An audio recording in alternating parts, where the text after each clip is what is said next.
a warm breakfast cake that's healthy and guilt-free. Let me show you how to make it.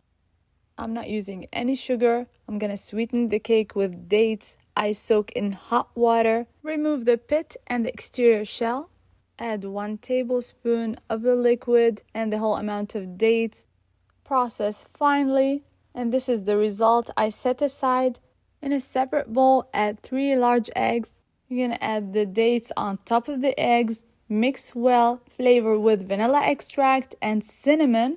Mix well, add the very soft butter. Add the 2 cups of almond flour, 2 teaspoons of baking powder. Mix well, you can't overmix this batter because it's gluten-free. Add a very generous amount of walnuts.